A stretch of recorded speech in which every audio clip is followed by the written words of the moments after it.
Baik, ibu-ibu, kita mulai. Bismillahirrahmanirrahim. Assalamualaikum warahmatullahi wabarakatuh.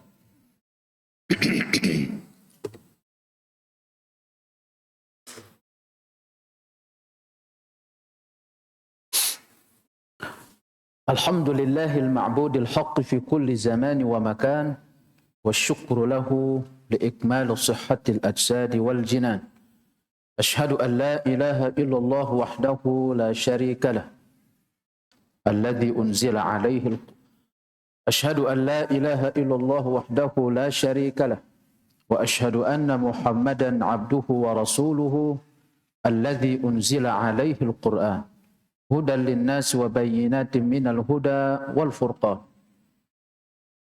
اللهم صل وسلم على نبينا ورسولنا وحبيبنا محمد المصطفى وعلى آله وأصحابه من أهل الوفا الله سبحانه وتعالى يقول يا أيها الذين آمنوا اتقوا الله حق تقاته ولا تموتن إلا وأنتم مسلمون وقال رسول الله صلى الله عليه وسلم إن أصدق الحديث كتاب الله وخير الهدي هدي محمد صلى الله عليه وسلم وشر الأمور محدثاتها وكل محدثة بدعة وكل بدعة ضلالة وكل ضلالة في النار أعاذنا الله وإياكم من المحدثات ومن النار. Kembali di tempat ini, rumah dari rumah-rumah Allah yang dihormati dan yang disucikan, juga yang diberkati.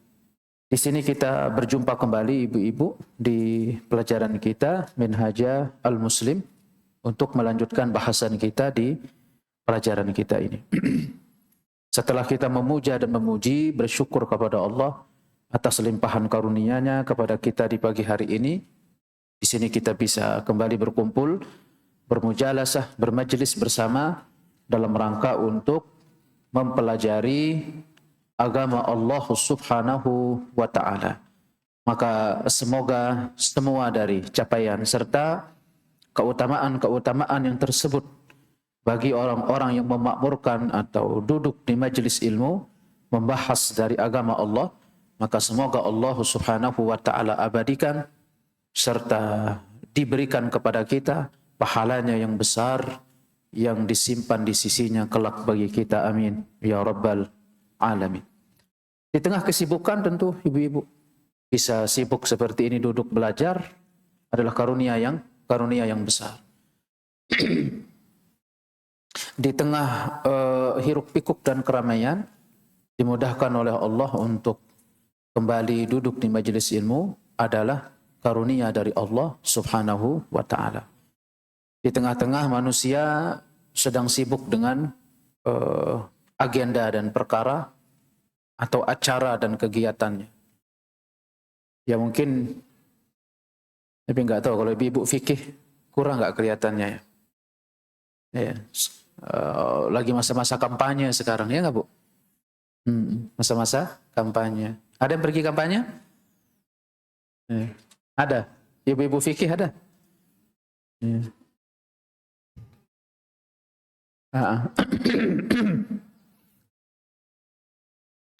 Kalau ada yang masih pergi begitu-gituan, ya kita doakan semoga Semoga sehat dan balik lagi ke majelis ilmu. Ya di tengah di tengah keramaian, di tengah hiruk pikuk problematika politik negeri, Allah Ta'ala mengarahkan kita kepada satu amalan yang tidak menjadi bagian prioritas politik. Kita diarahkan oleh Allah ke satu amalan yang bukan menjadi prioritas politik. Prioritas politik.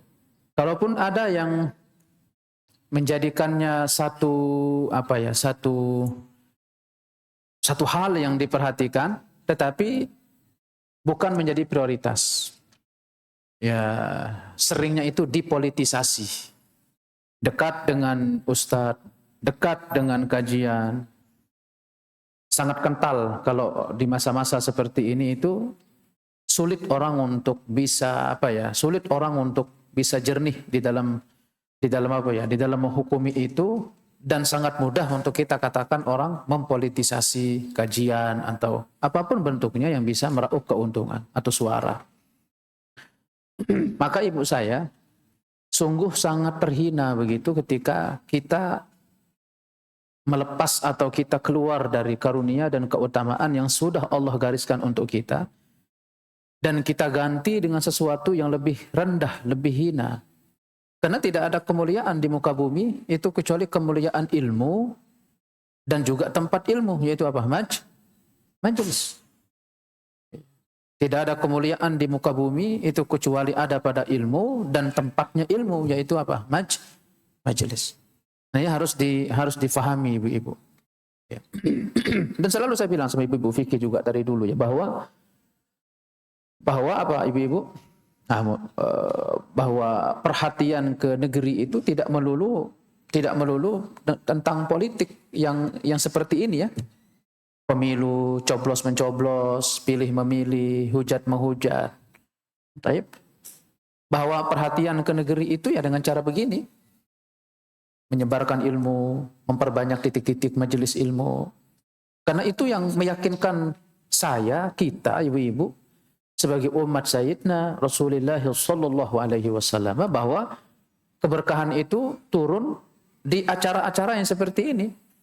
Dibahasnya ilmu halal, dibahasnya ilmu tentang haram, dibahasnya tentang sunnah, dibahasnya tentang fikih.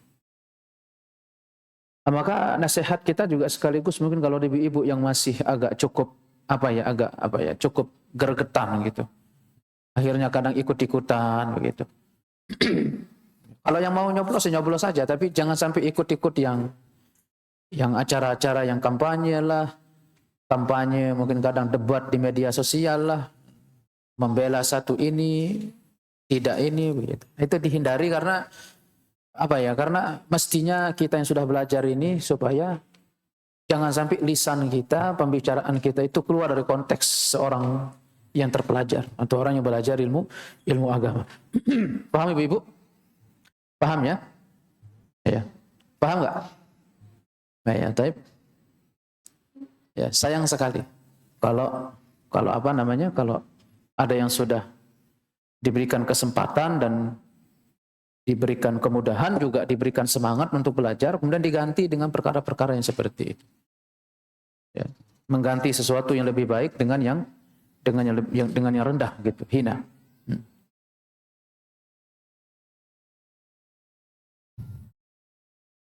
Nah, sekarang kita masuk ke pembahasan baru, ibu-ibu. Kita sudah selesai kemarin ya dari bahasan kita tentang salat. Kitab salat kita sudah selesai di pasal ke-8. Ya, di pasal ke-8. Pasal ke-8 itu kita ada memiliki materi 14 di pasal ke-8 kemarin. Itu kita memiliki materi 14. Terakhir kemarin kita berbicara tentang salat istisqa. Ya, salat istisqa, salat minta hujan. salat minta hujan. Dan ada doa yang dipanjatkan oleh Sayyidina. Itu nanti mungkin kalau ada keadaan-keadaan tertentu, jadab itu kering rontang, kemudian sulit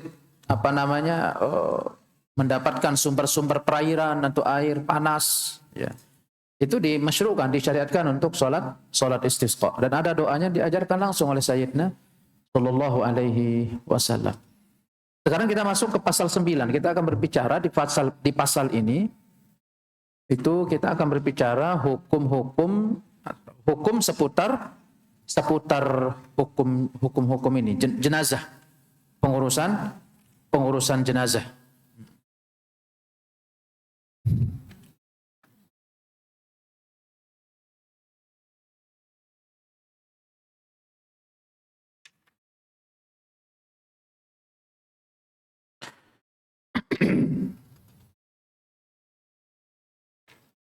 Dan di bahasan kita kali ini, di pasal ke-9 ini, kita akan menghabiskan 3 materi.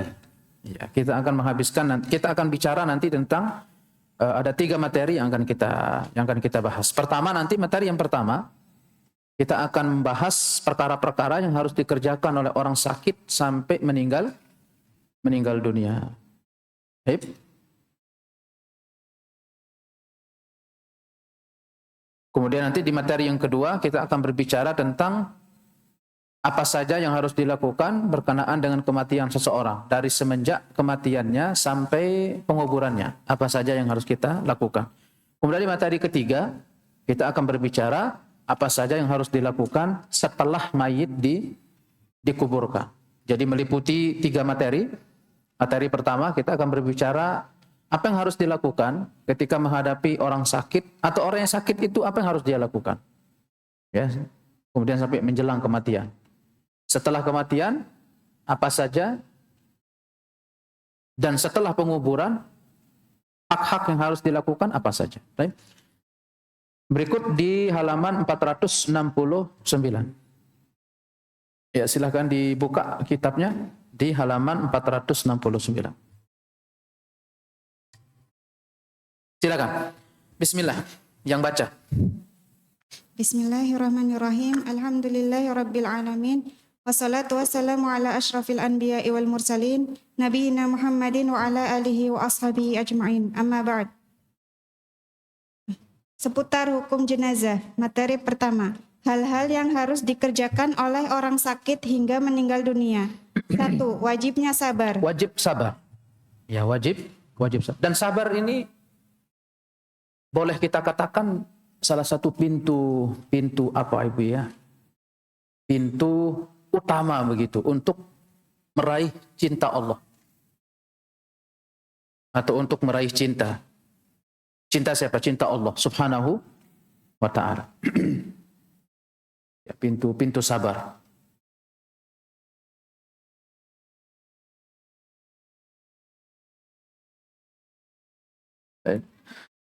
Baik, pintu sabar Ibu saya. Sabar ketika diuji. Sabar ketika diuji. Diuji dengan keterbatasan, diuji dengan kekurangan, diuji dengan kehilangan. Ini pintu.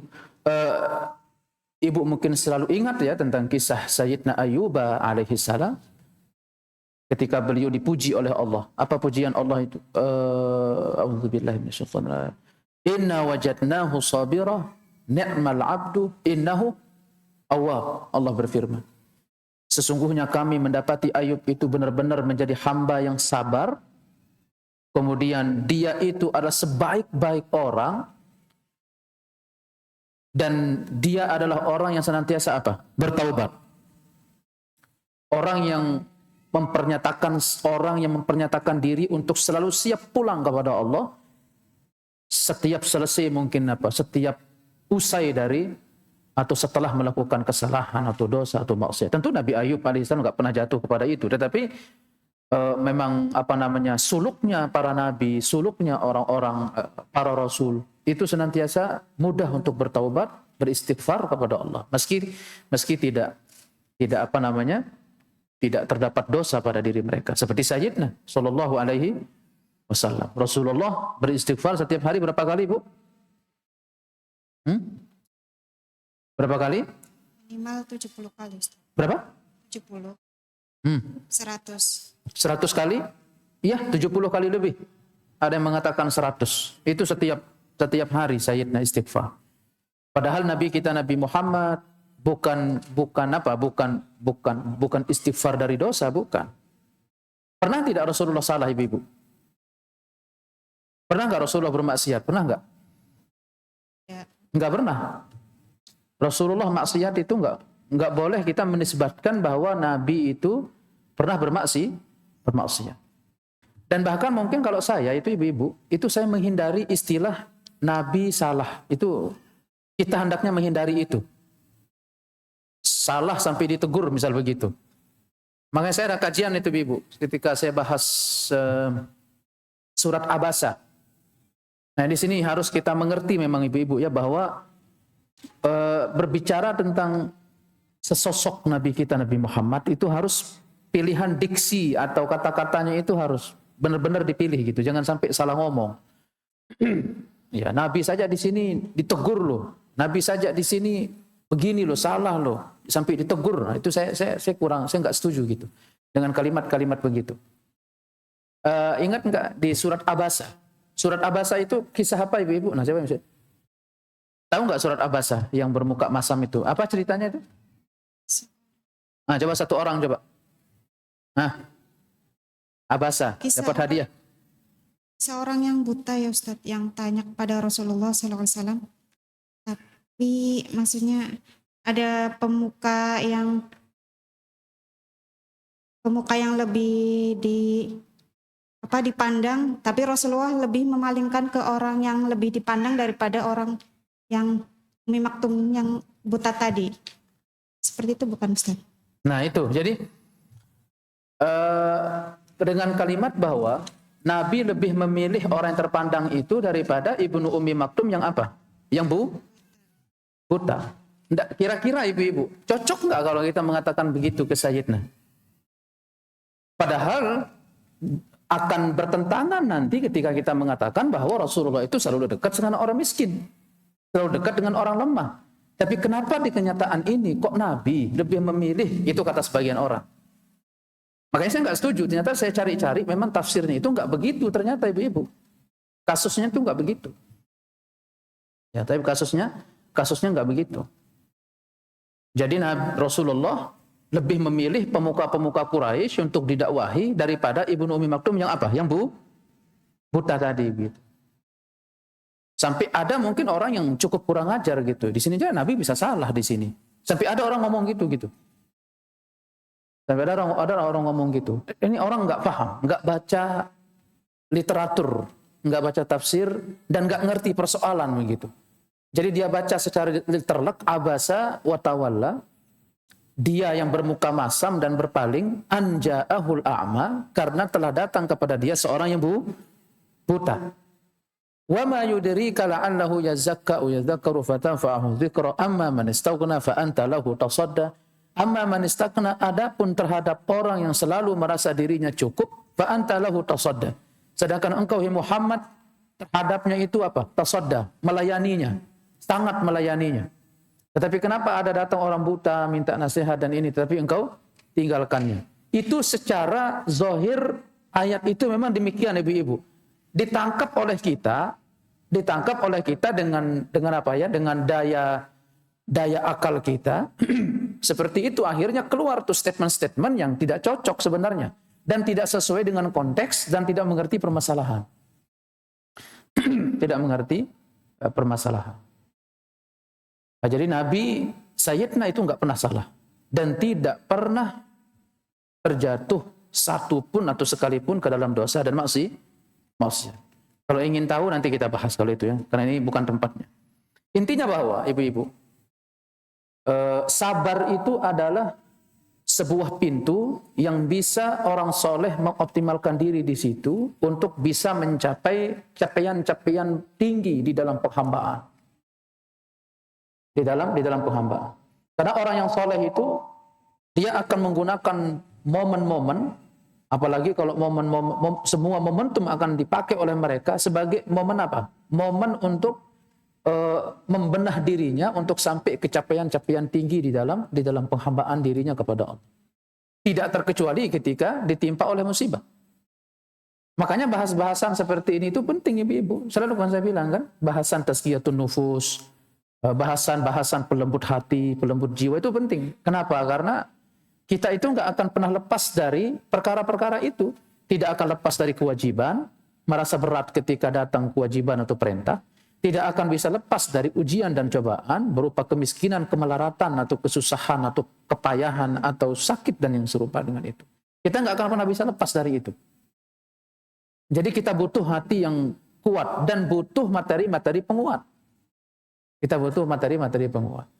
Imamna Al-Halimi rahimahullah ta'ala beliau berkata, Man ahabballah, siapa yang cinta kepada Allah, Nih kalau kita tahu nih, kita ini cinta tuh enggak sih sama Allah gitu. Nah, Ibu, kita ukur diri kita di dua timbangan. Apa kata Imam? Bahwa orang yang cinta kepada Allah lam ya'uddal masa'ibal lati yaqdhiha alaihi isa'atan minhu ilaihi. Kata Imam. Pertama, dia tidak akan menghitung atau dia tidak akan menganggap musibah yang Allah timpakan kepadanya itu sebagai apa? Isa'ah. Isa'ah itu apa? Keburukan. Makanya nggak ada istilah apa ya, kalau bagi kita yang ngomong itu, Ibu, tidak bisa untuk Ibu mengatakan ini buruk, itu nggak bisa.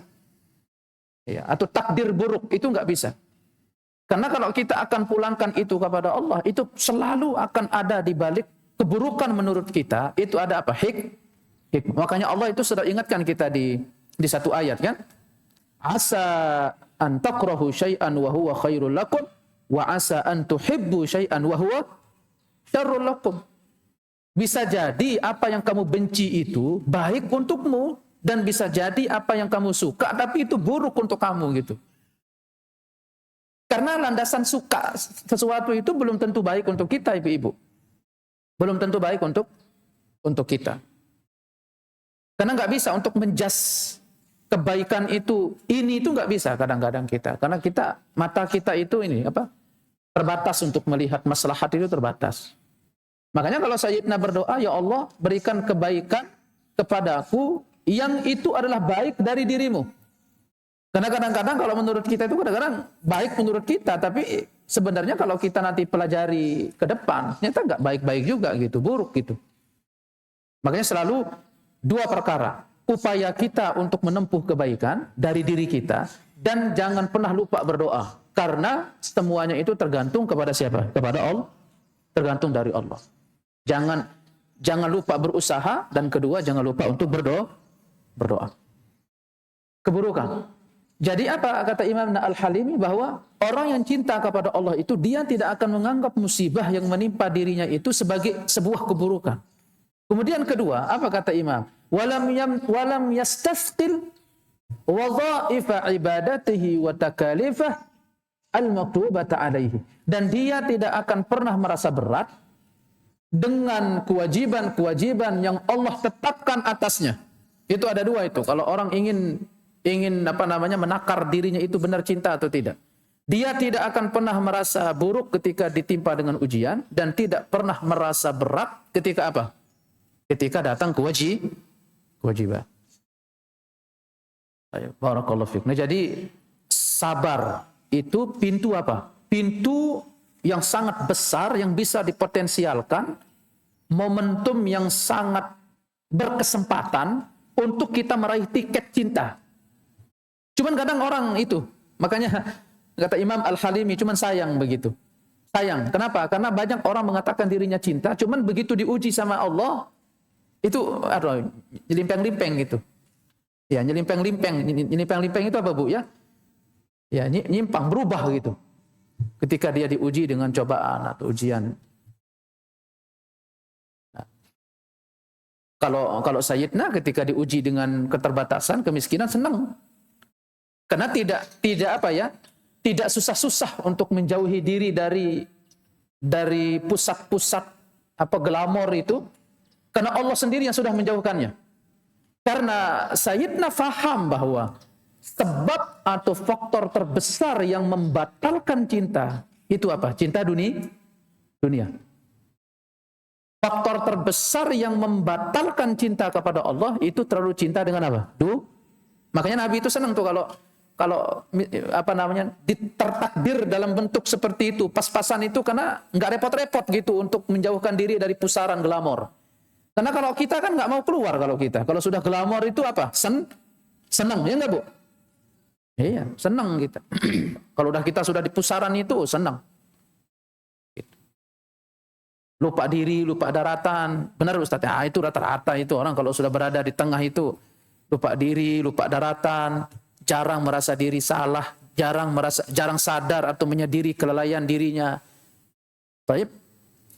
Itu orang kalau sudah berada di pusaran itu. Nah, Sayyidina sallallahu alaihi wasallam musibah dan ujian itu teguran kalau dinilai oleh mereka-mereka orang-orang saleh. Ya, agar bisa kembali ke titik atau hirdah awal kehidupan itu. Wa ma khalaqtul jinna wal insa illa liya'budun. Itu dua takaran. Itu sabar. Dan sabar ini ibu-ibu, sabar pertama sabar ditimpa Sabar ditimpa ujian. Dan ujian ini ada dua bentuknya. Ujian sebagaimana takdir Allah itu ada berapa ibu? Ada dua. Takdir apa namanya? Ini pernah kemarin kita bahas ini, singgung di pelajaran di materi awal Minhajul Muslim, akidah tauhid. Nah, siapa yang bisa dapat hadiah? Takdir titik-titik sama takdir titik-titik. Ada yang masih ingat?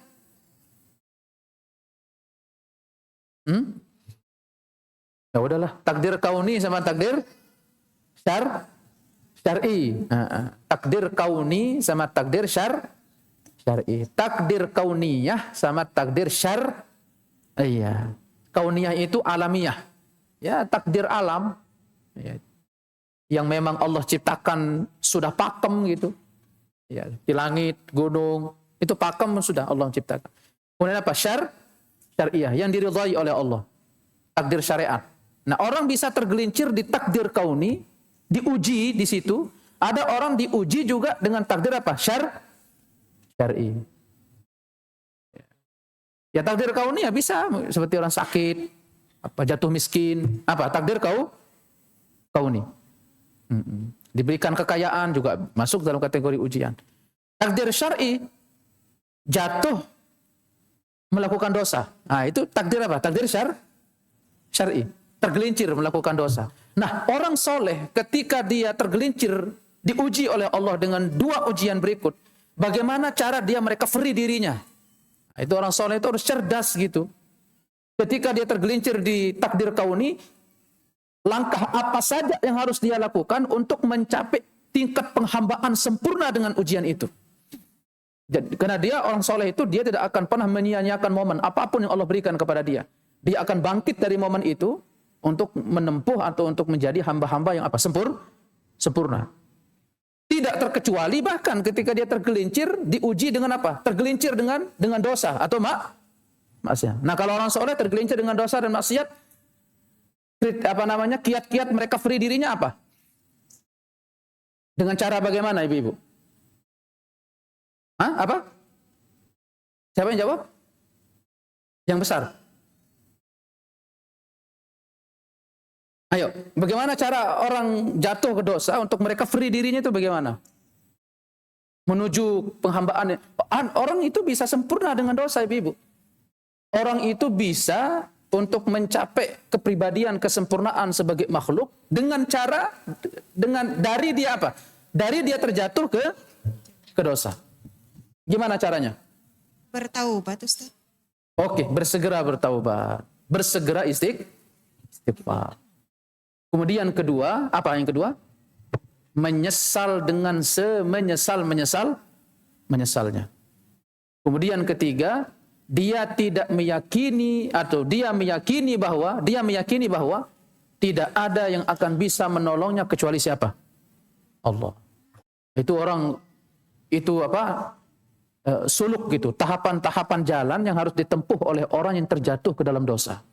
Untuk cepat mereka free dirinya. Dan bahkan untuk apa? Untuk dia bisa naik menjajaki kesempurnaan kemakhlukannya dengan cara dia terjatuh ke dalam dosa dan maksiat. Cepat istighfar dan taubat.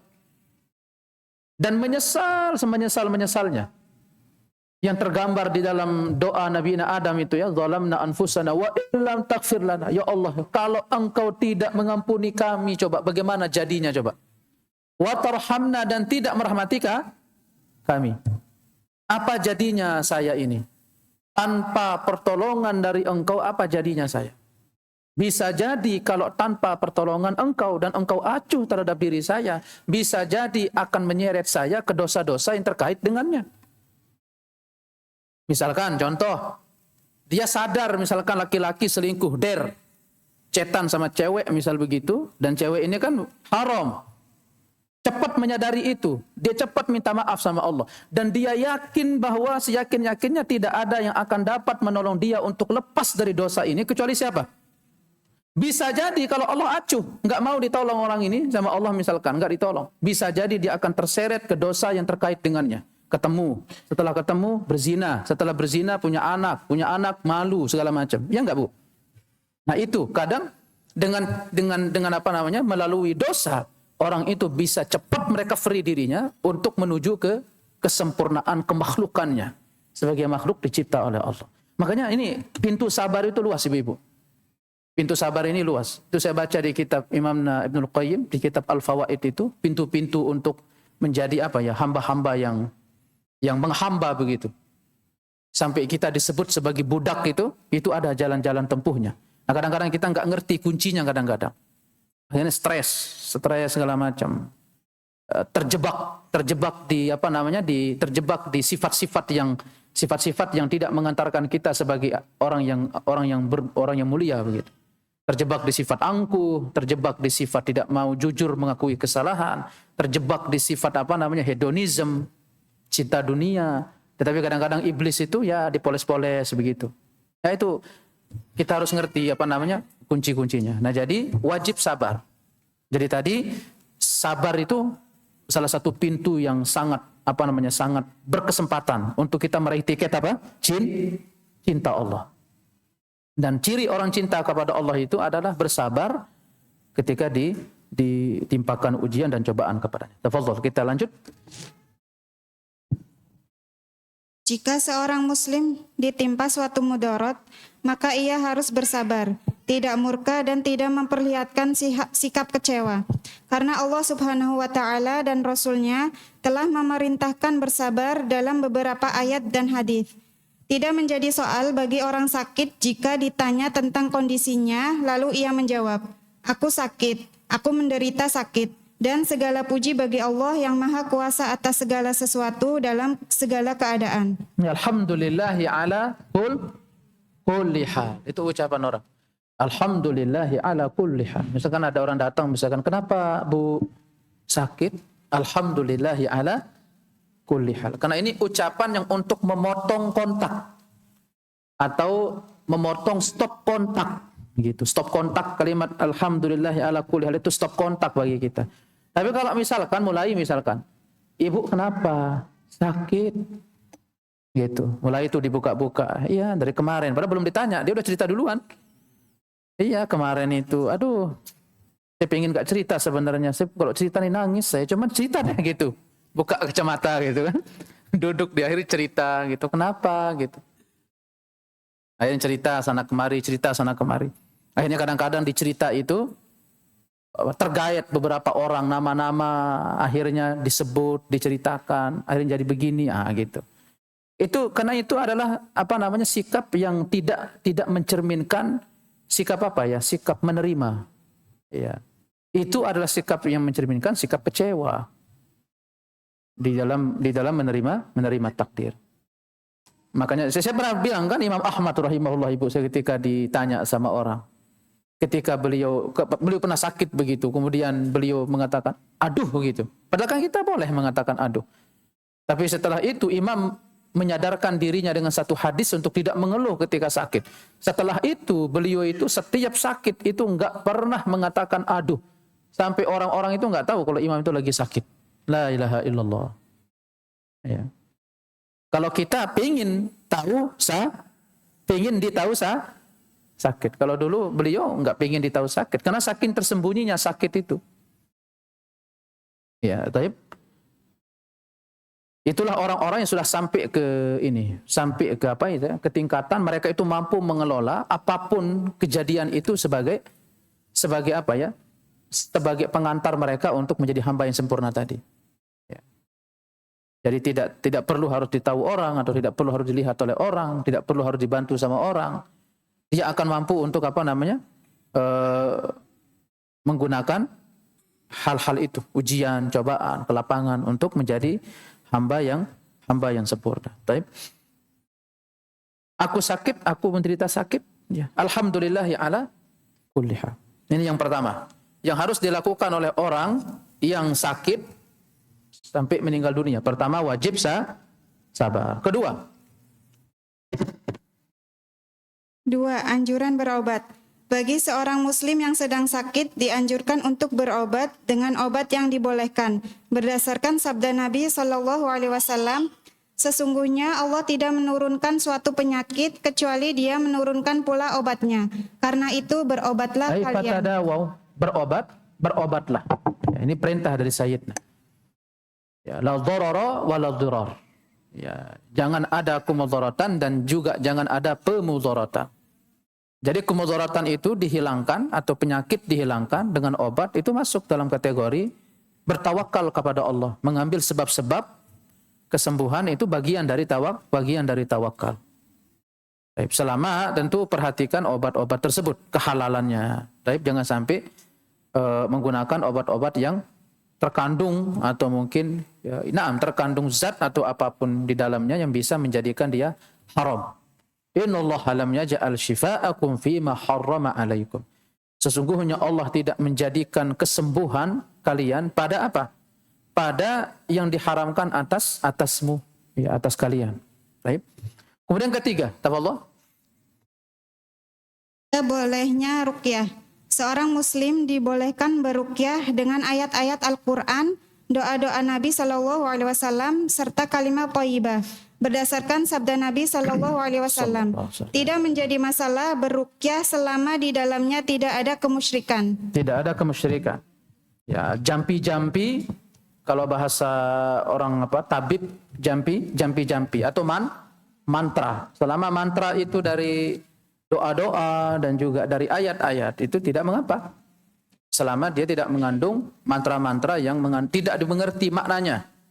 Tidak dimengerti maknanya. Apalagi mungkin dalam mantra atau jampi tersebut ada kalimat-kalimat kesyirikan.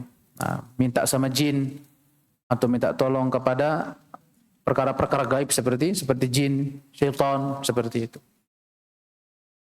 Boleh meruqyah orang lain atau meruqyah diri sendiri. Ya, bersabar, kemudian berobat, kemudian ruqyah. Ya, ruqyah, ya, pakai qaf, ruqyah. Ya, ruqyah. Bukan ru'yah, ya. Ada ru'yah, ada ruqyah. Saya pernah dengar lagi ngapain? Lagi ru'yah, Ustaz. Ru'yah. Kalau ru'yah itu melihat. Ya, dari kata ro'a. Tapi kalau ini ruqyah. Yang keempat.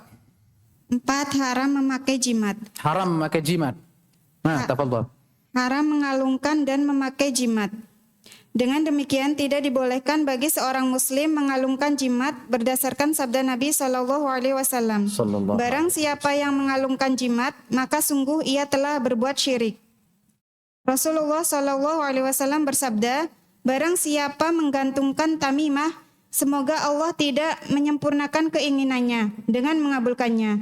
Dan barang siapa yang menggantungkan wada'ah, niscaya Allah tidak akan memberikan ketentraman kepadanya. Juga sabda Nabi SAW. Tamimah itu sejenis benang. Biasa dipakaikan di tangan leher atau di tangan bayi atau di leher bayi. Itu biasa tuh di kampung-kampung. Kalau bayi sakit panas dulu kita, Bu, ya. Ingat nggak, Bu? Ini hadisnya ini ada nih. Cuman kita dulu nggak tahu hadisnya dulu. Iya. Dulu saya di kampung itu ada satu pohon. Dia pohonnya itu agak kecil. Dan juga aromanya itu seperti aroma sirih-sirih, ya, aromanya. Itu dipotong, kemudian nanti dibuat lubang, kemudian dibikin tali, diikatkan di tangan bayi. Ya, supaya untuk apa? Ya, menghilangkan penyakit, menurunkan panas, seperti itu. Ada juga di kalung. Kalau ditanya orang tua rata-rata, supaya nggak diganggu sama jin. Itu kalau siapa orang tua. Nah, ya, bahayanya itu, ya, paling bahaya itu adalah menisbah manfaat atau mudarat itu kepada apa? Kepada benda itu.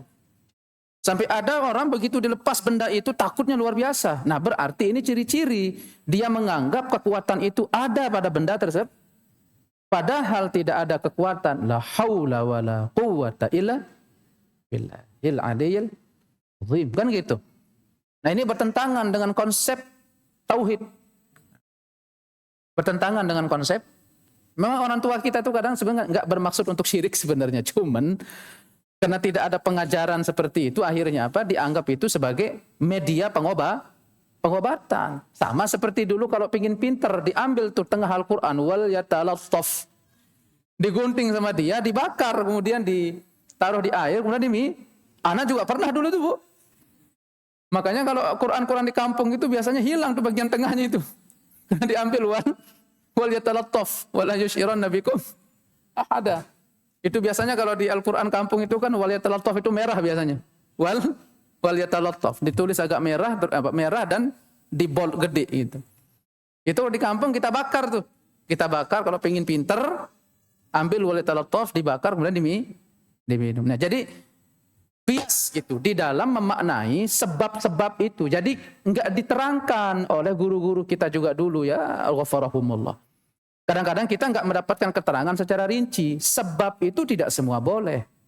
Jadi sebab itu nanti ada yang boleh juga ada yang tidak boleh. Karena ada sebab-sebab yang tidak memiliki keterkaitan dengan yang harus disebabkan gitu, musabab. Sebab sama musabab ilahnya itu enggak ada kaitan. Contoh seperti sekarang sakit panas. Di kalung benang di sini. Coba apa kaitannya coba? Gitu. Kalau ditanya dia bilang apa? Ya kuasa Allah kalau sembuh-sembuh. Nah, oh berarti kadang-kadang ada yang masih meyakini kuasa Allah, tapi itu menjadi sebab. Ini masuk dalam kategori syirik kecil, tetapi dosa besar. Tapi kalau sampai dia meyakini benda itu yang mendatangkan manfaat dan madarat, ini bisa syirik besar.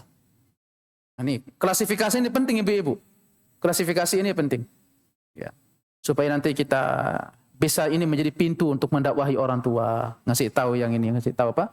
Ngasih tahu yang baik. Ya, jadi demikian ya. Jadi benang digantung di tangan atau dikalungkan di leher bayi. Dulu orang musyrik juga sama. Dulu orang musyrik juga begitu. Nah, kita di kampung-kampung itu begitu kan kalau ini. Gitu. Nah, tapi apa kata Sayyidina? Man 'allaqa tamimatan fala atamallahu lah. Siapa yang menggantungkan tamimah, mengikat, menggantung, ya, semoga Allah tidak menyempurnakan keinginannya. Sama seperti mohon maaf ya tapi ini saya nggak paham nih Bu Sani penelitiannya. Ada jenis gelang. Tahu nggak Bu gelang apa tuh? Gelang magnet. Gelang magnet. Saya nggak paham tapi mungkin nanti bisa bantu. Mungkin ada yang mengerti, ada yang itu. Gelang magnet katanya bisa nyembuhin banyak penyakit begitu. Ada yang bentuknya kayak tasbih gitu.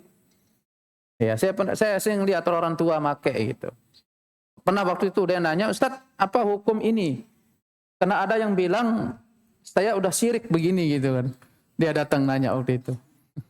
Untung saya enggak meledak-meledak waktu itu. Kalau meledak-meledak mau syirik gitu, Pak. Gitu. Karena dia bilang ada apa? Ya, ada pancaran apa namanya seperti sebuah sinar atau apa gitu, violet atau apalah begitu. Ya, katanya bisa menyembuhkan ya penyakit seperti itu. Ya. Ada yang punya kaitan dan tidak punya kaitan. Ya, selama tidak sampai memandang apa namanya mendatangkan manfaat dan mudarat. Menggantung waman 'allaqa wada'ah. Waman 'allaqa wada'ah. Dan siapa yang menggantung wada'ah? Wada'ah ini adalah benda-benda diambil dari laut. Dulu orang-orang musyrik itu ya seperti kerang atau apa. Nah, kalau kita yang agak hidup di pedalaman, tidak asing sebenarnya hal beginian. Itu kalau di kampung, Pak, itu dia ngambil kerang, rumah kerang itu, kemudian di lubang, kemudian digantung di depan rumah. Biasanya dijimat biasanya. Itu jelas Sayyidina menyebutkan itu sallallahu alaihi wasallam. Cuman dulu itu karena memang ya itu tadi keterbatasan informasi kadang orang tua kita, kadang-kadang juga pengadaan kajian juga jarang, kajian tauhid juga apa aja jarang gitu. Ini memang luar biasa begitu. Makanya kita bersyukur kepada Allah dengan mudahnya sekarang alat-alat media begitu. Akhirnya yang dulu mungkin tersembunyi sekarang kita jadi tahu. Syukur makanya. Makanya orang yang berkecimpung di ini tuh besar loh pahalanya itu. Iya, karena udah bagian dari dakwah sampai menembus batas ambang kampung-kampung loh masuk dunia atau dakwah tauhid. Tuh kalau dulu kami bahtu di kampung itu Allah kental gitu nilai-nilai sakral dari nilai-nilai keklasikan itu kental banget. Sihir, tenun, dukun, itu kami bersahabat dengan keadaan itu. Dan itu kita anggap hal biasa. Itu kita anggap hal biasa. Itu Sayyidina mengatakan apa? Man 'allaqa wada'atan wada'allahu lah. Dan siapa yang menggantung wada'ah, semoga Allah tidak memberikan ketentraman terhadapnya. Ya, karena itu tadi bisa memalingkan hati tadi masalahnya. Kemurnian hati kepada Allah terpaling dengan sesuatu yang dianggap menjadi sebab, tetapi sebab itu diyakini bisa memiliki kekuatan. Dan itu kan kalau dalam kacamata tauhid kan itu sudah kotor tauhidnya. Ya, sudah menduakan Allah Subhanahu wa ta'ala. Juga sabda Nabi-Nya, tafadhal. Juga sabda Nabi Shallallahu Alaihi Wasallam yang ditujukan kepada seseorang yang mengenakan gelang dari kuningan. Celaka kamu, apa ini? Ia menjawab, penangkal sakit. Perhatikan ibu-ibu, penangkal sakit. Karena ada orang menggugat hadis ini. Karena ada yang saya lihat itu, ada pengikut siapa itu, kayak gelang kayak gitu. Oh, ini bukan ngelarang gelangnya, itu bukan ngelarang emasnya. Gitu. Jadi dia seolah-olah itu dibolehkan begitu. Karena laki-laki pakai gelang itu menyerupai tasyabbuh dengan perempuan. Apalagi kalau pakai emas gitu. Ya, apalagi kalau pakai emas. Karena memang ya Allah ada ajaran-ajaran yang enggak faham saya datang dari mana gitu. Antah berantahnya datang dari mana. Ada lagi di satu kitab dijelaskan siapa yang mengalungkan tasbih. Tahu tasbih, Bu? Makanya saya lihat ada anak-anak muda itu rambut panjang. Tasbih itu kayak emak-emak pakai emas itu tuh, gede-gede itu. Tasbih. Iya. Karena memang ternyata ada di kitab siapa yang mengalungkan tasbih, ya, maka dia terhitung bertasbih. Coba. Gitu. Dia terhitung Iya, apalagi mungkin sambil tasbih gitu. Iya, dihitung bertasbih itu bertasbih kepada Allah maksudnya. Iya. Siapa yang mengalungkan tasbih, maka dia terhitung bertasbih. Gimana enggak coba anak muda mendapatkan angin segar yang seperti itu, padahal itu melanggar nilai-nilai syariat. Ada sampai anak muda itu sampai penuh tangannya dengan gelang di sini gitu. Laki-laki pelas apa. Ya saya lihat ada ajaran seperti itu di satu pondok. Kalau saya enggak habis pikir itu. Rame banget gitu, random banget ya. Anak santri random banget nih. Tasbih sini tasbih. Ya.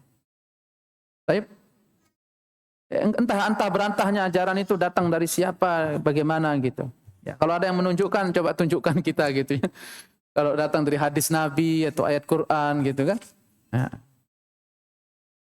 Ya celaka kamu ini kata Sayyidina.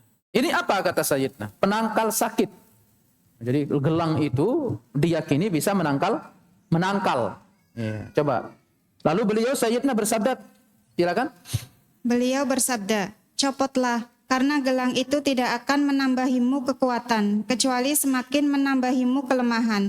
Jika kamu mati dan gelang itu masih kamu pakai, niscaya kamu tidak akan beruntung untuk selamanya. Ma'aflahta abada. Kamu tidak akan pernah beruntung selama-lamanya. Ini bisa merugi kita. Ya, kacau nih. Ma'aflahta abada. Kamu tidak akan beruntung selama-lamanya. Akhirat maksudnya.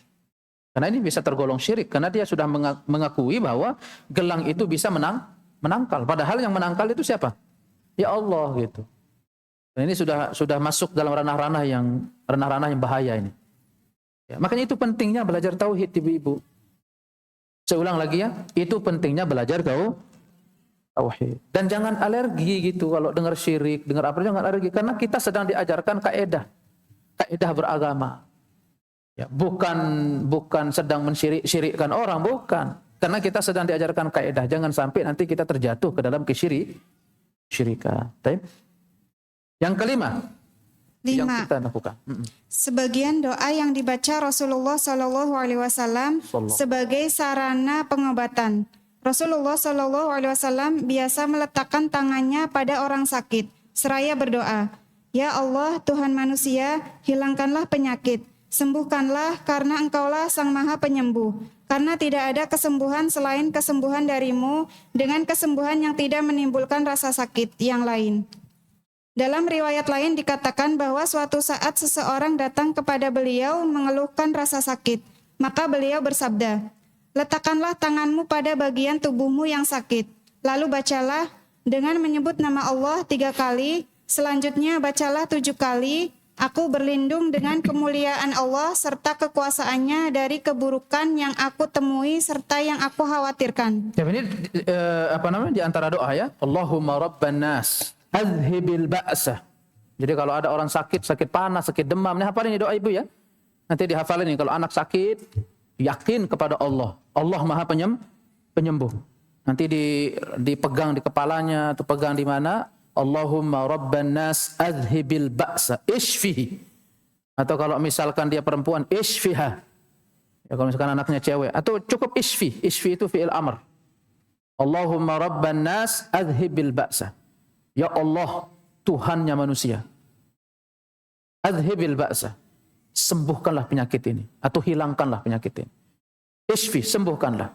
Anta syafi. Engkaulah sang penyembuh. La shifa'a illa shifa'uka. Tidak ada kesembuhan kecuali penyembuhanmu. Shifa'an la yughadiru saqama. Saya minta, saya mohon, saya berdoa ya Allah. Dengan kesembuhan yang tidak meninggalkan bekas. Yang tidak meninggalkan itu dihafal ya.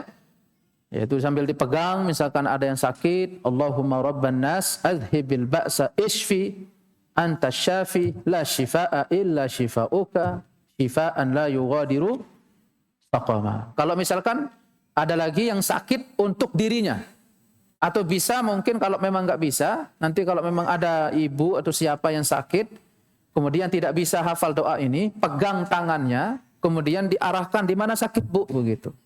Ya, misalkan di pundaknya di mana, arahkan tangan itu sambil dipegang. Baca bismillah 3 kali atau 7 kali.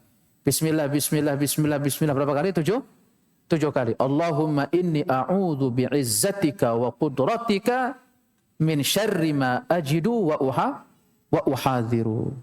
Itu doanya. Baik. Itu di antara doa-doa yang diajarkan oleh Sayyidina ketika apa? Ketika sakit. Atau yang ini, ini doa Jibril alaihi salam. Ini kita bertawassul dengan doa Jibril. Bismillahi arqika min kulli syai'in yu'dhik wa min syarri kulli nafsin aw aini hasidin yu'dhik. Allahumma atau yashfika bismillahi arqik. Ini doa Jibril alaihi salam. Ketika Sayyidina pernah apa itu? Ketika Sayyidina pernah kena sihir kan? Ya, datang Jibril berdoa dengan ini. Bismillahi arqika. Jadi nanti kalau misalnya ada yang sakit, pegang di mana dia sakit. Bismillahi arqika min kulli syai'in yu'dhik. Aku dengan nama Allah aku meruqyahmu. Aku meruqyahmu dari segala apa yang menyakitimu. Wa min syarri kulli hasidin, dan dari keburukan setiap orang yang hasad sama engkau. Ya. Wa min aini hasidin, dan dari mata yang hasad terhadap kau. Kemudian yashfik, semoga Allah menyembuhkanmu. Bismillahi arqik, dengan nama Allah aku meruqyahmu. Misalkan baca surat apa, misalkan baca surat Al-Fatihah, setelah itu surat Al-Falaq, surat An-Nas, surat apa Al-Alaq, Al-Falaq, seperti itu. Baik. Paham Ibu? Ini di antara doa-doa diajarkan oleh Sayyidina. Banyak di antaranya doa-doanya. Misalkan bismillahilladzi la yadhurru ma ismihi syai'un fil ardi wa la fis sama'i wa huwas, atau misalkan a'udzu bikalimatillahi tammati min syarri ma khalaq. Baik. Yang keenam. 6. Bolehnya berobat kepada orang kafir atau wanita. Kaum muslimin telah bersepakat tentang kebolehan orang kafir mengobati orang Islam jika dapat dipercaya. Juga dibolehkan laki-laki mengobati wanita dan wanita mengobati laki-laki dalam keadaan darurat. Karena Rasulullah Shallallahu Alaihi Wasallam juga telah memperkerjakan sebagian orang musyrik dalam sebagian urusan, dan kebiasaan istri-istri para sahabat yang mengobati para sahabat yang terluka di dalam peperangan di masa Rasulullah Shallallahu Alaihi Wasallam. Ya intinya kalau darurat ya boleh saja laki ke perempuan atau perempuan ke laki. Kemudian ketujuh. 7. Bolehnya membangun karantina kesehatan. Iya, maksudnya tempat untuk mengisolir orang-orang yang sakit. Ya seperti kemarin misalkan kebijakan pemerintah itu, mengadakan tempat-tempat tertentu untuk di situ diisolirnya orang-orang yang sakit. Pengadaan misalkan seperti kemarin ada hotel, ada apa khusus untuk orang yang sakit. Karena itu ada ini, ada apa? Ada kebijakannya di dalam syariat. Itu sesuai sekali dengan syariat itu.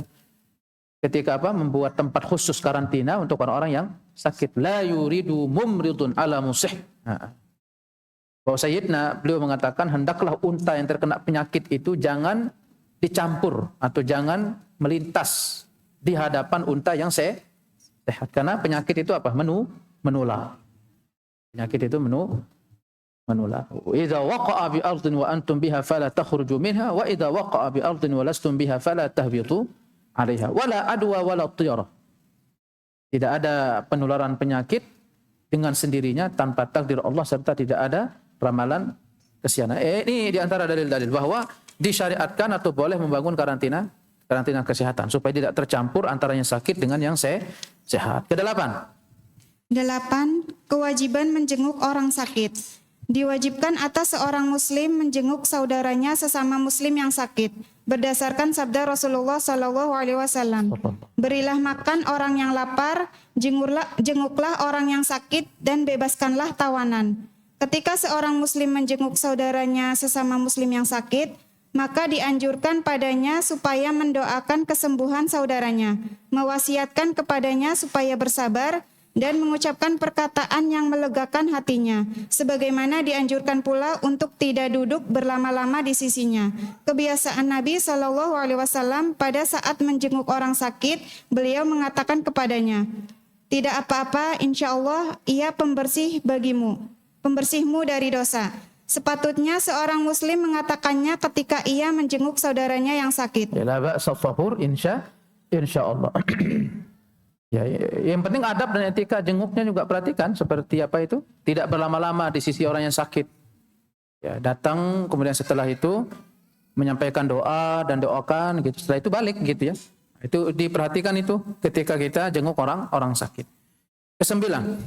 9. Kewajiban berbaik sangka terhadap Allah berkenaan dengan keadaan orang sakit. Ya, harus husnudzon. La yamutanna ahadukum illa wa huwa yuhsinu billahi dhanna. Janganlah salah seorang di antara kamu mati kecuali dalam keadaan berbaik sangka terhadap siapa? Terhadap Allah. Jadi apapun ditimpa ya baik insyaallah. 10. Mentalkin atau memberikan tuntunan orang yang sedang menghadapi kematian. Jika seorang muslim melihat saudaranya sesama muslim sedang menghadapi kematian, hendaklah ia menuntunnya supaya mengucapkan kalimat ikhlas dengan cara membisikinya, yakni mengucapkan kalimat La ilaha illallah. Hendaklah ia mengingatkannya hingga sadar serta mau mengucapkannya. Jika saudaranya telah mengucapkannya, hendaklah ia menahan diri dari menuntunnya. Jika saudaranya kembali lagi mengucapkan perkataan yang lainnya selain kalimat ikhlas, hendaklah ia menuntunnya kembali supaya mengucapkan kalimat ikhlas dengan harapan bahwa ucapan terakhirnya adalah kalimat La ilaha illallah, sehingga saudaranya itu kelak masuk surga. Hal itu berdasarkan sabda Rasulullah SAW, tuntunlah orang yang hendak meninggal dunia di antara kalian supaya mengucapkan kalimat La ilaha illallah. Kemudian sabda beliau, barang siapa yang akhir ucapannya ialah kalimat tidak ada Tuhan yang berhak disembah kecuali Allah, niscaya ia masuk surga. Ya, ini bagus ya diperhatikan Ibu. Ketika kita datang atau ketika kita sedang menyaksikan atau berada di sisi orang yang mengalami sakaratul maut, ya dibimbing untuk mengucapkan atau ditalkin untuk mengucapkan La ilaha illallah dan berharap kalimat itu yang terakhir begitu. Kalau ini namanya kadang-kadang orang sakit itu kadang-kadang ngigonya luar biasa, apalagi menghadapi sakaratul maut. Kadang-kadang dia enggak sadar mengucapkan apa, ingatkan lagi La ilaha illallah, ingatkan lagi sampai kalau sudah misalkan La ilaha illallah dia diam misalkan, udah jangan dituntun lagi. Kita berharap itu terakhir. Tapi ini tentu ya bagi orang yang sudah kita lihat sudah naik fase ya, dari fase yang mungkin sakitnya ringan kok sekarang tiba-tiba menjadi berat. Indikator yang mengindikasikan bahwa mungkin ya akan bisa berakibat yang lain gitu ya. Akan sulit diharapkan kesembuhannya. Ditalkin secepatnya dengan kalimat-kalimat yang baik. Kemudian ke-11. 11. menghadapkan wajah orang yang sedang menghadapi kematian ke arah kiblat. Dimiringkan ya ke arah kiblat, atau mengarahkan kalau memang nggak bisa, ya diarahkan kakinya menghadap ke arah kiblat. Seperti yang pernah saya jelaskan di praktek sebelumnya. Diarahkan kakinya mengarah ke kiblat. Jadi kalau dia dibangunkan, mukanya itu mengarah ke kiblat. Kalau masalah dia tidur dalam keadaan miring, kalau keadaan miring ya mau miringnya ke sana ya tinggal diarahkan wajahnya ke kiblat. Kalau miringnya ke situ ya tinggal mukanya diarahkan ke kiblat. Tapi kalau miring kan, kalau orang sakit keras tentu nggak bisa. Berarti apa? Diterlentangkan. Ya, jadi kakinya mengarah ke kiblat. Kalau dia bangkit maka apa? Maka dia wajahnya menghadap ke kiblat. Ayo. Silakan. Menghadapkan saudaranya sesama muslim yang sedang menghadapi kematian ke arah kiblat dengan memiringkannya ke sebelah kanannya. Jika tidak bisa, hendaklah ia diposisikan dalam keadaan terlentang dengan mengarahkan kedua kakinya ke arah kiblat. Jika saudaranya itu menghadapi kesulitan di dalam sakaratul maut, hendaklah ia membacakan surat Yasin dengan harapan semoga Allah Ta'ala meringankan dengannya keberkahannya. Nah, ini nggak apa-apa Ibu, ketika ada orang ini, yang penting jangan bareng-bareng aja, jangan bareng-bareng, jangan tinggi-tinggi juga suaranya, ya jangan ditinggi-tinggi. Misalkan ada orang misalkan menghadapi sakaratul maut, ya dibacakan apa ya? Yasin. Supaya apa? Karena orang kalau lagi sakit tuh kalau dibacakan Quran itu tenang. Kenapa Yasin? Karena memang ya ada riwayat-riwayat meskipun dhaif gitu. Meskipun dhaif tetapi memang sudah masyhur pengamalan ini di tengah-tengah para ulama. Makanya enggak apa-apa baca surat Yasin. Yang penting jangan dipimpin aja. Misalkan datang satu orang baca Yasin. Dan kalau udah ada yang baca di situ cukup. Jangan nanti datang situ baca lagi. Orang udah mulai selesai dia Yasin. Datang lagi yang itu Yasin. Nah, orang terganggu kalau begitu itu. Ya, terganggu. Cukup satu aja. Misalkan ada orang yang bagus bacanya di situ, Bu, bacain Yasin, Bu, begitu. Atau bacain surat-surat apa Al-Baqarah kayak atau apa gitu, atau surat Al-Mulk misalkan. Dengan nada yang sayu, yang menenangkan seperti itu. Bagus untuk orang yang sakit. Ya, ma min mayyitin yamutu fatuqra'u indahu Yasin illa hawanallahu alaihi. Illa hawanallahu alaihi. Kalaupun hadis ini tentu tidak lepas dari kritik para ulama ya. Tidaklah seseorang yang sedang menghadapi sakratul maut lalu dibacakan kepadanya surat Yasin, melainkan Allah akan meringankan kematiannya. Baik. Nah, ini makna hadisnya yang bisa sejalan dengan makna hadisnya. Kalaupun hadis yang ini itu mungkin masih diperdebatkan oleh para ulama, tapi isi hadisnya yang mungkin yang masih sejalan dengan apa? Dengan nilai-nilai syariat yang lain. Jadi lemahnya satu hadis bukan menunjukkan lemah sebuah amalan begitu. Bisa jadi sesuai dengan nilai-nilai agama yang lainnya atau usul-usul atau syariat yang lainnya, pendalilan yang lainnya. Baik. Nah, itu ini diperhatikan ya. Supaya enggak kalau jenguk itu kayak ngambang gitu. Nunggu orang apa? Kayak orang jenguk kayak nunggu orang meninggal. Kayak orang nunggu orang meninggal gitu. Apalagi kadang-kadang duduk di apa namanya? Ya sambil ngobrol itu sangat enggak layak sekali. Baik. Ke-12. 12. Memejamkan kedua mata orang yang meninggal dunia dan menutupinya. Jika ruh seorang muslim telah dicabut, maka diwajibkan untuk memejamkan kedua matanya dan menutupinya dengan kain penutup, serta tidak boleh mengucapkan perkataan selain perkataan yang baik. Selain perkataan baik. Pokoknya kalau jangan apa, kalau namanya orang mayit itu kadang-kadang nanti ada yang meninggalnya matanya terbuka, kadang nanti meninggal ada yang mulutnya terbuka. Kadang mungkin ruhnya diambil dari situ mungkin, ya kan? Ada yang orang sebelum meninggal itu matanya nggak tenang tuh. Dia lihat gitu. Akhirnya apa? Dicabut mungkin dari situ, akhirnya apa? Tek gitu. Nah, jangan dikait-kaitin. Wah, ini dulu suka ngintip ini gitu. Jangan gitu. Astagfirullah, saya saling bisik. Ya Allah, amalan apa yang dia lakukan sehingga kematiannya buruk sekali begitu. Ya itu bukan ukuran orang buruk dan baik orang yang terbuka matanya. Dulu ada juga sahabat yang meninggal dalam keadaan mata terbuka, ada sahabat Rasulullah lalu kita buruk begitu. Enggak. Karena itu keadaan saja. Jangan ucapkan ucapan apa-apa, langsung ucapan Allahumma ighfir lahu warhamhu. Sambil ditutup. Paham Ibu? Ya, jangan, karena apa? Karena tidak ada ucapan kebaikan yang diucap saat kejadian itu kecuali didengarkan oleh malaikat dan diaminkan oleh malaikat. Itu kesempatan. Jangan ucapkan kalimat yang buruk-buruk, ucapkan kalimat yang baik-baik. Baik. Inna ruha idza qubida tabi'ahul basar. Sesungguhnya ruh itu ketika dicabut, mata itu akan mengikutinya. Makanya coba lihat kalau orang mau meninggal itu matanya enggak melihat kan. Ya wallahu alam apa yang dia lihat begitu ya, karena hanya orang yang akan meninggal yang tahu itu. Makanya ya banyak mengingat mati itu memang salah satu obat yang paling bagus untuk menyembuhkan hati yang keras. Itu banyak mengingat mati. Itu ada 3 kata Imam Al-Qurtubi. Kalau kamu terlalu keras hatinya itu, ingat 3 perkara. Pertama, ingat apa? Mati. Kedua, sering-sering hadiri orang sakratul maut. Itu anfa' lil qalb, dan itu sangat bermanfaat untuk kondisi hati. Ketika orang menghadapi sakratul maut, ya di situ kita akan menyadari bahwa yang dulu orang ini sehat, bahkan sampai mungkin ada orang enggak nyangka gitu ya. Tadi itu orang lagi sedang sedang baik saja, tiba-tiba jatuh sakit. Anfa' lil qalb.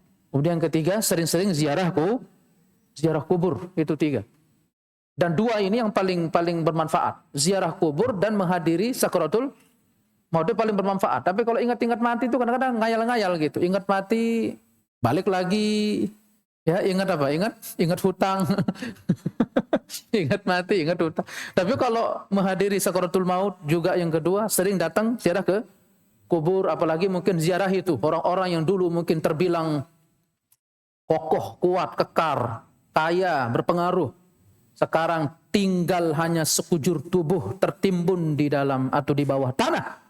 Dan dulu orang-orang menyebutnya dia adalah orang yang fasih berbicara, orang yang pintar ngomong, orang yang pandai dan piawai berbisnis, orang yang dikenal bagus serta indah tubuhnya, cantik dia. Tetapi kakinya sekarang sudah Sudah terbujur kaku berada di bawah tanah itu, serta gigi yang indah itu sudah Sudah rusak dengan ulat dan tanah. Itu kan pelajaran besar kalau kita mampu mengambil pelajaran dari situ. 3 perkara itu, kata Imam. Nah, inna ruha idza qubida tabi'ahul basar. Ruh itu kalau dicabut itu akan diikuti oleh penglihatan. Fadhajjan nasu min ahlihi. Ya. Baik. La tad'u ala anfusikum illa bi khair fa innal malaikata yu'minuna ala ma taqulun. Ya, kalian jangan menyeru atau jangan berdoa atas diri kalian kecuali dengan kebaikan, karena sesungguhnya malaikat itu mengamini ala ma taqulun, atas apa yang kalian ucapkan. Ya, karena itu fadhajjan nasu min ahlihi. Begitu matanya mengikuti ruh dicabut itu, menjerit itu keluarganya, menjerit melihat kejadian itu. Makanya Nabi langsung mengatakan la tad'u ala anfusikum illa bi khair. Ya. Janganlah kamu mendoakan jelek pada dirimu, fa innal malaikata yu'minuna ala ma taqulun. Ini kalau sudah kondisi yang sudah semakin parah, yaitu sudah mendekati detik-detik kematian. Materi kedua, itu nanti baru kita akan bahas hal-hal yang harus dilakukan berkenaan dengan kematian. Ya, dari semenjak nanti kematian sampai penguburan. Apa saja yang harus dilakukan? Ya. Ada pertanyaan sebelum kita ini? Lanjut atau tutup? Zuhur sekarang jam 12:08. Ada pertanyaan, Ibu?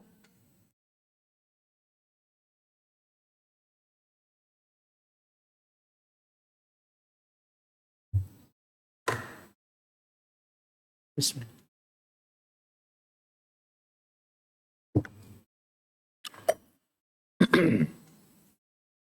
Materi yang kedua, silakan. Ada. Tayyib. Sebentar, Bu.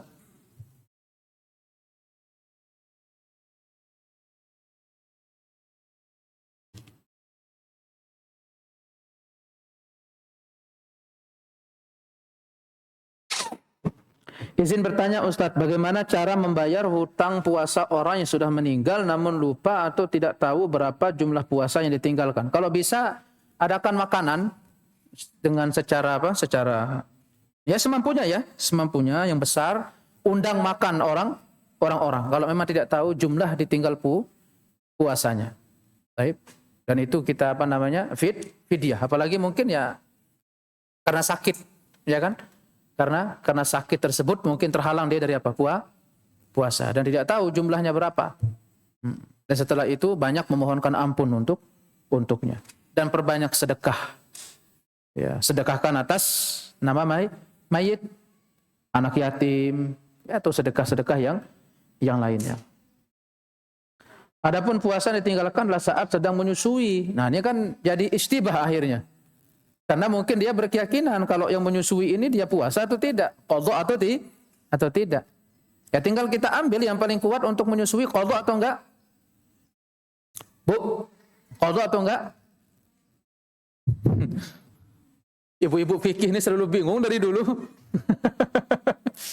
Termasuk masalah itu apa? Megang mushaf dalam kondisi haid sama junub. Iya. Itu pertanyaan tuh masuk terus itu. Iya, tapi ya kalau yang ibu menyusui, hamil, kalau yang hamil kita bisa mengatakan oke lah, tapi kalau menyusui itu kan sebagian orang kan bingung. Ya. Itu tadi karena menyusui itu dikiaskan ke hamil tadi. Dikiaskan ke hamil tadi. Kondisi apa? Kondisi yang melelahkan atau sakit. Bagi siapa? Bagi perempuan. Ada yang mengatakan qadha, ada yang mengatakan tidak. Wallahu alam, yang paling kuat itu apa? Fidyah. Nah, dibayar dengan fidyah ataukah diganti dengan puasa ahli warisnya? Syukran, jazakallahu khair. Fidyah ya. Karena untuk yang kasus ibu menyusui ini atau orang yang menyusui ini dan juga hamil itu dibayar dengan fidyah. Baik. Wallahu a'lam bishawab. Nah, tinggal nanti kalau tahu misalkan jumlah puasanya ya sudah difidyahkan dengan jumlah puasa yang ditinggalkan. Kalau misalkan berturut-turut selama 1 bulan atau ya selama 1 bulan ya sudah berarti 30 hari. Berarti difidyahkan dengan sebanyak hari yang ditinggalkan. Baik, paham ya? Wallahu a'lam bishawab. Ada lagi?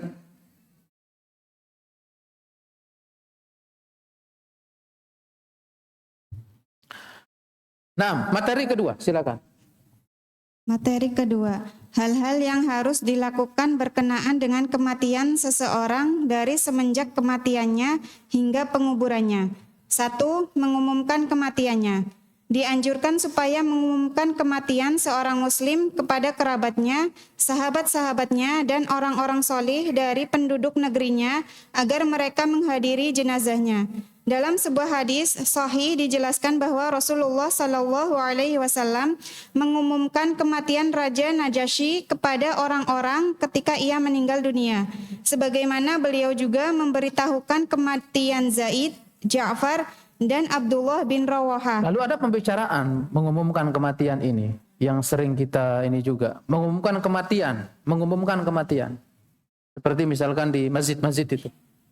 Inna lillahi wa inna ilaihi raji'un gitu. Itu boleh atau enggak? Ada sebagian ada yang terlalu ini dalam bahasan ini ya, dan saya juga enggak setuju kan. Kalaupun meninggalkan itu lebih baik. Tetapi dalam satu kondisi tertentu juga sebenarnya ini bahasan-bahasan yang masih masuk dalam bahasan fikih.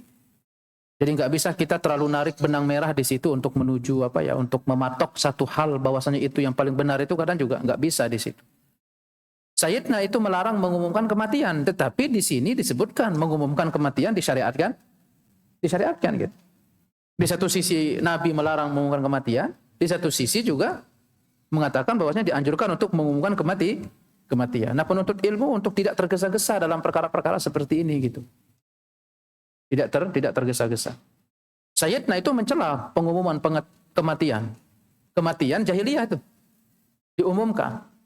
Makanya kalau kita pelajari pelarangan pengumuman kematian oleh Sayyidina itu yang pengumuman kematian seperti kematian atau pengumuman jahiliyah. Jahiliyah itu kalau ngumumin dia saking teriak dia pergi ke pasar pakai kuda misal gitu, ngumumin telah meninggal dunia fulan bin fulan sambil dia teriak.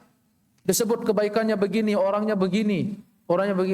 Jadi seperti seolah-olah sambil meratapi begitu. Kalau dia ngumumkan kematian.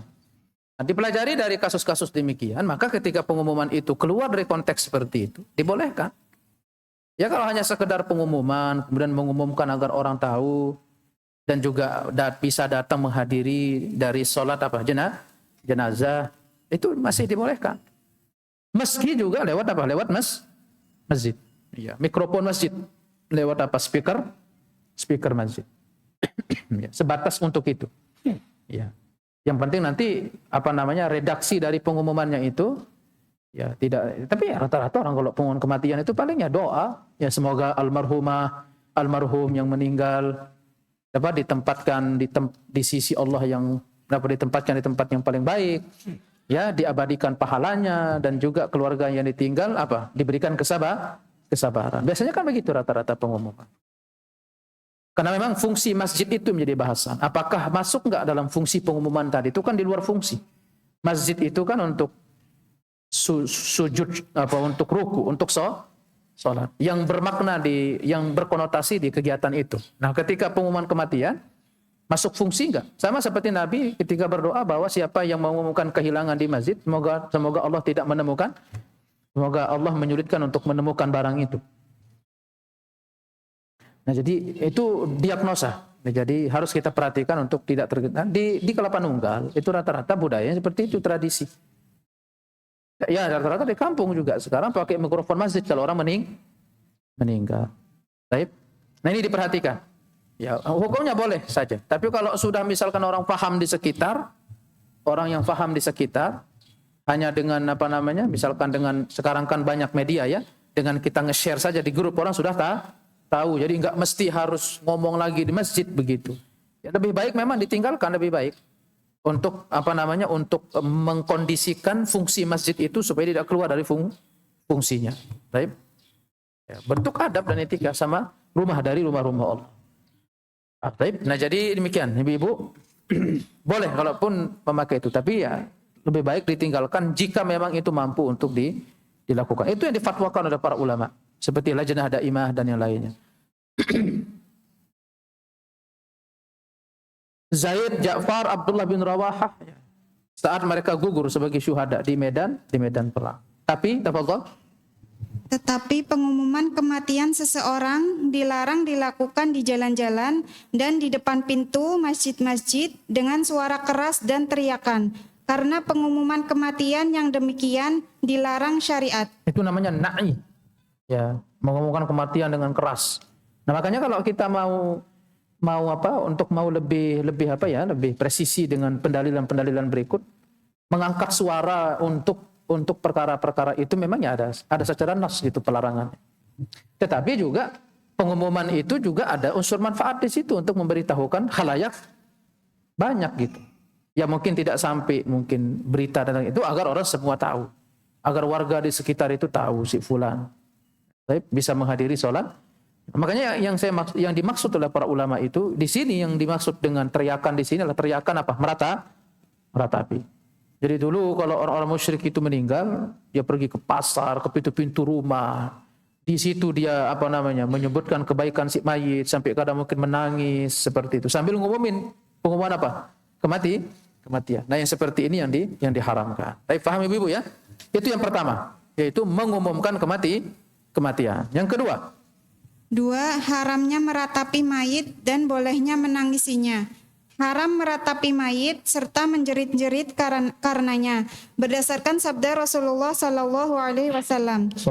Sesungguhnya mayit akan disiksa karena tangisan orang yang hidup. Juga sabda Rasulullah Sallallahu Alaihi Wasallam. Barang siapa yang diratapi kematiannya, niscaya ia akan disiksa karena ratapan tersebut kelak pada hari kiamat. Ketika Rasulullah Shallallahu Alaihi Wasallam membaiat para wanita atau muslimah, maka beliau memerintahkan kepada mereka supaya tidak meratapi mayit.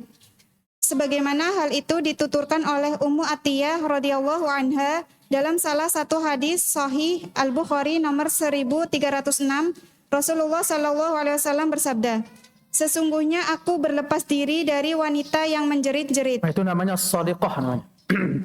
As-sadiqah, wanita yang menjerit. Wal haliqah, dan yang mencukur. Yang menggunduli rambutnya, perempuan. Ya kecuali kalau memang ada kebutuhan seperti kanker dan yang lainnya.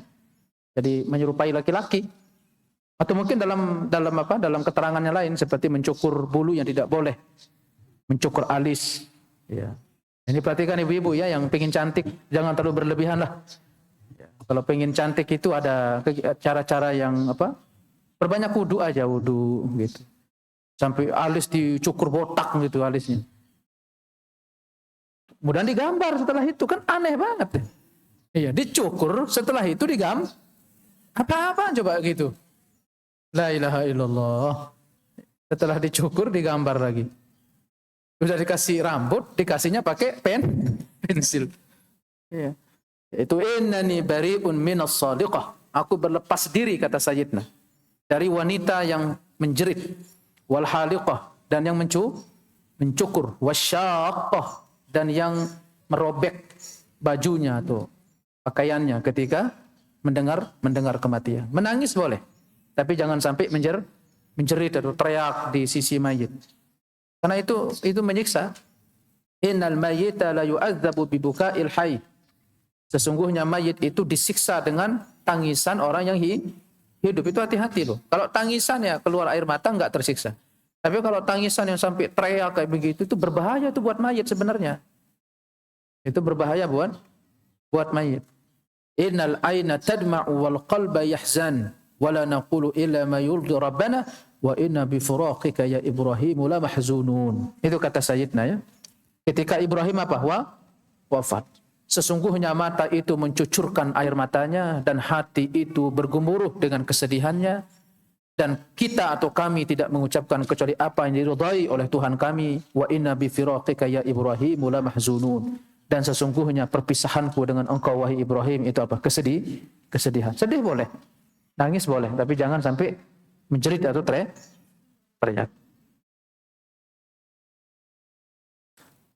Dan juga dalam hadis yang lain itu innama hiya rahmatun ja'alahu Allahu fi qulubi ibadihi wa innama yarhamullahu min ibadihi ar-ruhama. Itu coba dibaca ya. Rasulullah SAW pun menangis atas wafatnya Umamah binti Zainab. Tafadhal. Rasulullah Shallallahu Alaihi Wasallam pun menangis atas wafatnya Umamah binti Zainab binti Rasulullah Shallallahu Alaihi Wasallam atau cucu beliau. Dan ketika hal itu ditanyakan kepada beliau, wahai Rasulullah, apakah engkau menangis? Atau bukankah engkau telah dilarang menangisi mayit? Beliau menjawab, sesungguhnya tangisan ini adalah tangisan kasih sayang yang dikaruniakan Allah pada hati hamba-hambanya. Karena tangisan itu bisa kita katakan sebagai simbol kasih sayang. Makanya laki-laki itu kalau nggak pernah nangis, waduh kacau itu. Iya. Apalagi kalau perempuan nggak bisa. Tapi kalau perempuan sih rata-rata cepat nangis. Kalau perempuan dibentak dikit apa, nangis itu. Tapi kalau laki-laki nggak pernah nangis. Ya, kalau bisa sesekali memang laki-laki itu harus bisa menampakkan dirinya nangis di depan pasangannya atau di depan keluarga. Karena itu air mata itu simbol apa? Bahwa dia memiliki hati yang lembut. Gitu. Itu kata Sayyidina, innama hiya rahmah. Air mata itu adalah bentuk kasih sayang yang Allah letakkan di dalam hati-hati hambanya. Ya. Makanya kalau perempuan kalau udah lihat laki-laki nangis, itu kan apa ya? Tenyuh gitu. Runtuh dirinya. Mau dia diselingkuhin 10 kali, tapi kalau dia datang dengan air mata, waduh itu perempuan kadang-kadang nggak bisa melawan. Tapi kalau 20 kali kayaknya itu air mata buaya. Bohong. Wa innama yarhamullahu min ibadihi ar-ruhama. Ya. Dan Allah akan menyayangi hamba-hambanya yang penyayang. Air mata itu tanda kasih sayang. Ya. Dan tanda memiliki hati yang lembut. 3. Haramnya berihdad lebih dari 3 hari. Seorang muslimah haram ihdad itu apa, Ibu? Siapa yang bisa? Meninggalkan perhiasan yang berbentuk tidak mengenakan apa? Perhiasan dan kecantikan. Ya, seperti celak, oke? Itu namanya apa? Ihdad atau bahasa singkatnya apa istilahnya? Berkabung. Berkabung menunjukkan kesedihan atas musibah yang ditimpa oleh siapa? Kepada orang lain. Istri berkabung dari suami. Baik. Ini untuk perempuan ya. Kalau laki-laki ada masa berkabungnya enggak? Laki-laki ada masa berkabungnya enggak, Bu? Ada. Enggak ada. Laki-laki mah hari itu meninggal boleh langsung nikah loh laki-laki. Iya. Iya. Itu alhamdulillah laki-laki ya. haramnya berihdad lebih dari tiga hari. Seorang muslimah, tafadhol. Seorang muslimah haram berihdad lebih dari 3 hari karena kematian seseorang, kecuali karena kematian suaminya. Maka diwajibkan padanya berihdad selama 4 bulan 10 hari. Berdasarkan sabda Rasulullah SAW, tidak diperbolehkan bagi seorang wanita atau muslimah berihdad atas kematian seseorang lebih dari 3 hari, kecuali atas kematian suaminya. Maka diwajibkan baginya berihdad selama 4 bulan 10 hari. Ya, karena memang sambil menyelesaikan apa? Masa iddah. Ada pertanyaan Ibu? Enggak ada? Baik, lanjut. Yang keempat, melunasi hutang mayit. 4. Melunasi hutang mayit. Dianjurkan supaya menyegerakan melunasi hutang mayit jika ia memiliki hutang. Karena Rasulullah SAW menahan diri dari mensolati mayit yang memiliki hutang hingga hutangnya dilunasi terlebih dahulu. Beliau bersabda, jiwa seorang mukmin itu tertahan masuk surga disebabkan hutangnya, sehingga hutangnya itu dilunasi terlebih dahulu. Ya, Sayyidina itu pernah mau menghadiri sholat jenazah. Lalu Sayyidina bertanya, orang ini ada hutang? Ada ya Rasulullah. Akhirnya Rasulullah mengatakan, kalian sholati. Begitu. Tapi Nabi nggak bilang saya nggak sholat. Cuman kalian sholati, kata Sayyidina. Dan itu agak cukup aneh bagi para sahabat. Karena Nabi nggak ikut mensolati. Karena itu berat, hutang itu berat Ibu. Ya. Dan itu nafsul mu'mini mu'allaqah bidainihi. Jiwa seorang mukmin itu tergantung dengan hutangnya. Tertahan dia punya jiwa sampai diselesaikan terlebih dahulu. Ini harus kita perhatikan. Ini bagian dari hal-hal remeh kadang luput dari kita Ibu. Lalu Abu Bakar Sayyidina maju, ya Rasulullah, aku yang menanggung hutangnya, aku yang bayarkan. Nah, barulah Sayyidina mensolati. Nah, maka ini yang harus diperhatikan ya, ketika orang meninggal itu ya, harus awal sekali menjadi perhatian itu adalah hutang mayit, itu yang harus menjadi perhatian itu besar agar dilunasi. Yang kelima, mengucapkan kalimat istirja. Tafadhol. 5. Mengucapkan kalimat istirja atau innalillahi wa inna ilaihi raji'un. Berdoa dan bersabar. Coba dibaca ya. Ma min inna lillahi wa inna ilaihi raji'un. Allahumma jurni fi musibati wa akhlif li khairan minha. Nah, itu kalimatnya ya. Inna lillahi wa inna ilaihi raji'un. Allahumma jurni fi musibati wa akhlif li khairan minha. Sesungguhnya kita adalah milik Allah dan kita akan kembali kepadanya. Ya Allah, berikanlah ganjaran pahala di dalam musibahku ini. Wa akhlif li khairan minha. Dan tinggalkanlah untukku kebaikan di belakangnya.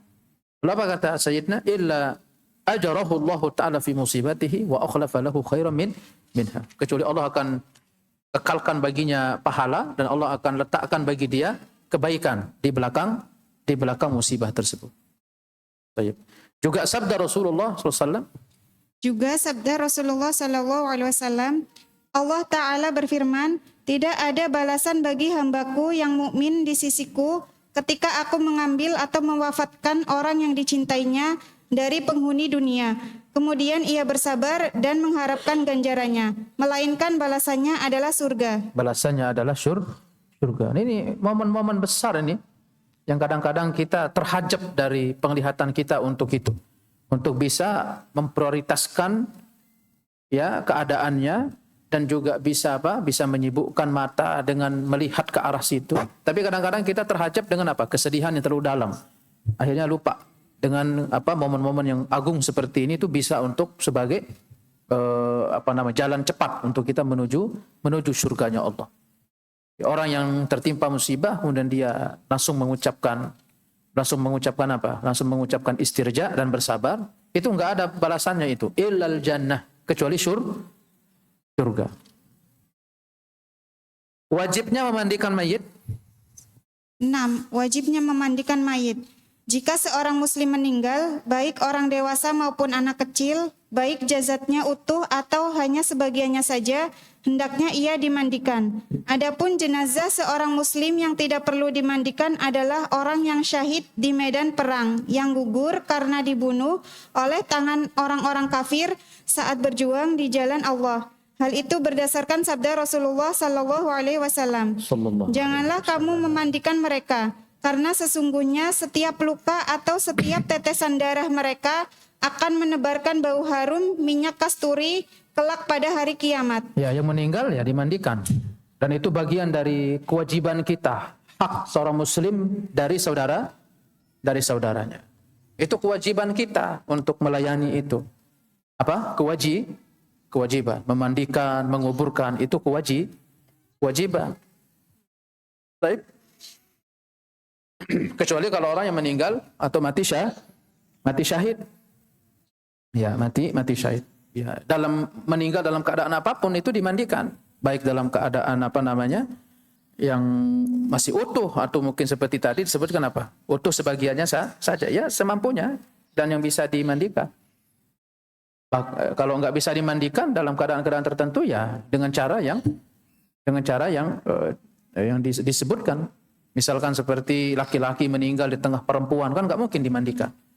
Kalau misalkan dia enggak punya, misalkan perempuan semua laki-laki meninggal. Ya, kan ada kejadian-kejadian tertentu kan begitu. Dan dia enggak ada keluarga di situ. Atau perempuan meninggal di tengah laki-laki. Berarti ya hanya dengan apa? Tayamum. Ini bagian dari kewajiban. Wajibnya memandikan mayit. Kewajiban. Ya sama seperti, makanya ya, menjadi pembicaraan di kalangan para ulama. Seperti misalkan boleh enggak ngambil upah dari memandikan mayit? Memandikan mayit atau menggali kubur untuk mayit. Karena sifatnya apa? Wajib. Lah kalau sholat sekarang, apa butuh dibayar dulu baru sholat? Nah, gitu. Apa hukumnya? Apa hukumnya, Bu? Ngambil upah dari memandikan mayit? Nah, Bu. Jawab, Bu. Apa hukumnya, Bu? Boleh atau tidak? Boleh, Ustaz. Boleh. Asal tidak ditarif. Asalkan tidak Ditarif. apa? Ditarif. Asalkan tidak ditarif. Asalkan tidak ditarif. Iya. Seikhlasnya. Berarti datang begitu mandiin berapa, Bu? Ya seikhlasnya saja, begitu? Hah? Enggak salah itu, enggak boleh. Iya. Salah. Jadi niat memandikan itu adalah menunaikan kewajiban. Jangan nanti tetap ada ucapan di muka di awal. Ada di muka di awal. Kecuali kalau misalkan tiba-tiba ngasih setelah prosesi. Misalkan Bu, tadi ada ini misalnya gitu nih. Tapi dengan niat apa? Kalau bisa, Bu, kami itu tidak menerima. Iya. Tapi kalau sebagai hadiah enggak apa-apa, misal gitu. Dia bilang, "Oh, ini hadiah saja." Gitu. Tapi kalau membayar upah sebisa mungkin untuk tidak membahasakan demikian. Karena ini kewajiban kami sebagai seorang muslimah. Mungkin nanti yang hanya dikeluarkan itu adalah untuk membiayai atau untuk membayar atau untuk membeli ulang dari perlengkapan yang sudah terpakai. Memang harus ikhlas yang begini-begini itu.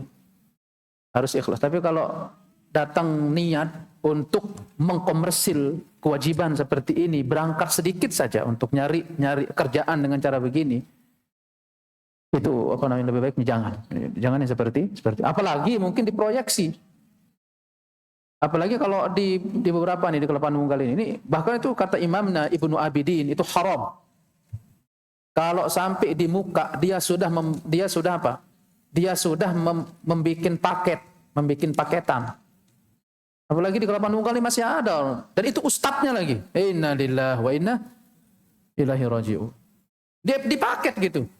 Paketan kalau misalkan dengan pemandian sampai penguburan, tahlil dan apa? Dan pembacaan talqin sekian juta. Oh, ini kacau nih orang ini. Enggak belajar fikih orang kayak begitu tuh. Enggak lihat begitu. Apalagi orang yang nanti enggak mampu segala macam. Tapi enggak paham sih kenapa ajaran-ajaran begini itu berkembang begitu, enggak paham. Ya, kan itu tadi mungkin ya ada nilai-nilai ini aja, ada nilai-nilai apa istilahnya doktrin ya. Bahwasanya harus didoakan, kalau nggak begini nanti nggak selamat. Akhirnya orang jadi takut akhirnya kan. Ya, akhirnya jalan itu tradisi-tradisi seperti itu akhirnya menjadi membudaya dan bahkan dianggap sebagai syariat. Ya intinya begitu. Bagus sih kalimatnya tadi. Yang penting tidak pasang tarif dan juga kedua juga tidak ada kesepakatan di awal. Jangan nanti datang sampai di sana kita nggak mandiin dulu Bu sampai kita sepakat seikhlasnya. Ya. Jangan nanti saya pulang nggak bawa apa-apa nih misal gitu. Jangan begitu. Ya udah mandiin aja. Nanti kalau misalkan di akhir kemudian ngasih misalkan, Bu, maaf tadi misalkan nih hadiah nih buat teman-teman tadi yang ikut gitu. Oh ya, saya terima Bu ya begitu. Enggak apa-apa kalau yang seperti itu. Dan memang ya ketika kita menggunakan jasa atau tenaga seseorang, memang boleh hukum upah mengupah di situ. Tapi masalah ini berbenturan dengan hukum wajib untuk menunaikan kewajiban atas hak seorang muslim. Ya memang mestinya ya demikian, sama seperti tukang gali kubur. Tukang gali kubur, di situ kan ada jasa.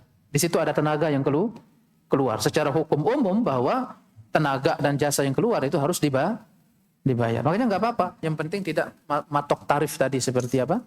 Seperti yang dikatakan tadi oleh Ibu. Baik. Nah ini perhatikan. Jadi wajibnya memandikan apa? Mayit. Ini wajib Ibu. Wa qirat itu pahala itu. Makanya kata Syekhna Ibnu Utsaimin yang mengambil upah, kalaupun boleh ya, boleh. Memang itu khilaf dengan para ulama. Kalau dia mengambil upah, pahalanya dikurangi oleh Allah. Nah itu. Nah sekarang kita mau pahala yang sempurna atau gitu. Ya,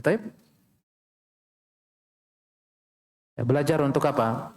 Belajar untuk mengikhlaskan ada satu hal. Itu dua qirat. Ya, pahala orang yang apa? Mandikan sampai mengkafani, menguburkan, kan begitu. Pahalanya gede. Ketujuh, tata cara memandikan mayit. Ada pertanyaan? Nah, cukuplah sampai di sini dulu kita ya. Nanti insya Allah kita lanjut lagi. Di poin ketujuh, insya Allah nanti kita lanjut lagi. Tata cara memandikan mayit. Ya. Itu yang bikin, siapa yang bikin ini nanti? Kita nanti berbicara di sini ya. Tata cara memandikan mayit yang bikin player. Nah, ada pertanyaan? Ustaz, ini silakan, ada titipan pertanyaan lumayan panjang bentar. Oh ya, lumayan panjang. Ahlan, coba. Assalamualaikum Ustaz. Ana ada pertanyaan. Satu, dulu ketika Ana masih bekerja banyak saingan dan ada teman kerja yang iri akan keberhasilan Ana dalam karir. Dan sering sekali keluarga Ana mendapat gangguan goib dari hal tersebut. Lalu mertua Ana menyarankan untuk menanam jimat di dalam rumah, yang Ana juga tidak tahu bentuk dan di mana dikuburkannya jimat tersebut di dalam rumah Ana. Karena Ana sedang bekerja ketika jimat tersebut ditanam. Setelah belajar lagi tentang tauhid, Ana jadi takut akan dosa syirik tersebut dan menyesal telah menuruti saran mertua waktu itu. Apakah yang seharusnya dilakukan? Apakah jimat tersebut harus diambil kembali? Apa yang harus Ana lakukan? Ini yang pertama. Ya, pertama ya. Ya kalau memang tidak tahu posisinya, ini tentang soal keyakinan kalau ini. Kalau memang ada apa? Kalau memang kita tahu posisinya, ya mestinya diambil dan dihancurkan. Tapi kalau memang kita nggak tahu di mana kemarin ditanam, misal begitu, bentuknya bagaimana juga kita nggak lihat, ya cukup.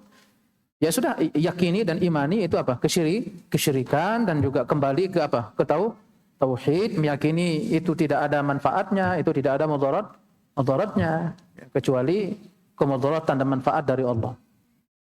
Sambil nanti kalau memang tahu, ya sudah diambil kemudian dihancurkan. Nah, itu yang harus dilakukan oleh orang-orang. Dan selama dia tahu objek-objek tertentu untuk menjadi sumber-sumber kesyirikan itu wajib dihancurkan. Wajib dihancurkan. Makanya Ibu tadi nanya, bagus. Tapi kalau memang nggak tahu ya sudah, karena ini tentang konsep apa? Keyakinan. Sama seperti keris penglaris, keris turun temurun, ya, keris turun temurun dari kakek moyang itu. Apalagi diambil dengan cara apa? Diambil dengan cara pemandian, kan ada yang budaya-budaya, ya, adat-adat yang seperti itu. Nah, itu harus dihancurkan. Ya, karena itu nggak akan pernah bikin tenang nanti tuh. Nggak akan pernah bikin tenang. Karena syaitan atau setan jin yang terkait dengan keris itu akan terus akan datang. Kalau tidak diganggu kitanya, nanti anak-anak cucu keturunan yang akan apa? Karena jin-jin itu lapar itu. Dan makanannya itu apa? Ya kesyirikan. Sesajennya itu ya apa? Kesyirikan. Dulu saya pernah ketemu sama teman, Mbah ya. Ya, dia terima keris dari orang tuanya. Ngapain? Bagaimana kami, Ustaz? Ya udah, karena sering diganggu. Ya kadang-kadang tiba-tiba piring jatuh, blak gitu. Mungkin tikus, Pak. Enggak, Ustaz gitu. Gitu. Dan hubungan rumah tangganya itu rumit. Ya. Rumit hubungan rumah tangganya. Dia menyadari itu mungkin ada objek-objek yang enggak sehat begitu. Dan nikah berapa kali cuman enggak puas gitu. Tengkar sama istrinya. Akhirnya dia menyadari memangnya itu tadi ada keris itu, akhirnya apa? Kita buang itu. Kebetulan dia tinggal di Bali waktu itu. Kita buang ke laut. Alhamdulillah akhirnya kembali utuh, kembali ini gitu. Dan seterusnya itu fokus memperbaiki diri, ngaji, ibadah seperti itu. Ya, karena itu benda-benda yang bisa sebagai magnet untuk untuk bisa menarik dari jin tadi. Nah, itu harus dihancurkan. Ya, tapi kalau nggak ditemukan ya itu tadi. Karena ini konsep keyakinan. Itu yang pertama. Kemudian yang kedua? Yang kedua, belum lama suami Ana sakit dan secara kebetulan anak Ana menemukan sebungkus kain putih berisi tanah di depan rumah. Kembali mertua menyarankan untuk membawa suami ke orang pintar. Tetapi Ana menolaknya karena takut kembali melakukan hal-hal musyrik.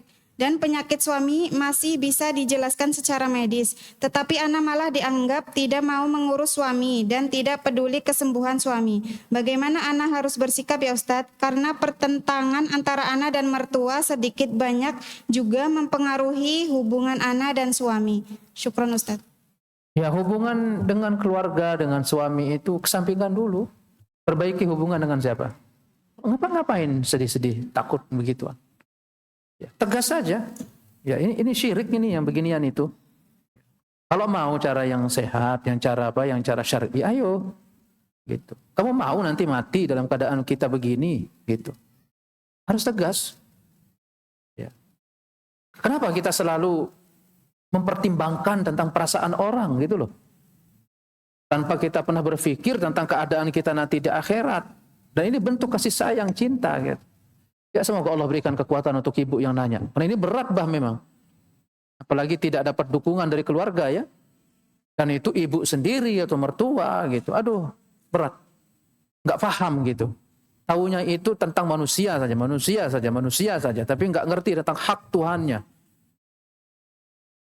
Baik, hak Allah subhanahu wa ta'ala. Ya, apalagi kita yang berkecimpung di dunia kejawen gitu ya. Dunia kejawen ini nggak jauh-jauh nanti dari dukun, tukang tenun, dukun lagi, tukang tenun. Apalagi tadi sudah jelas, masih bisa dijelaskan dari sisi medisnya kan begitu, sakit apa.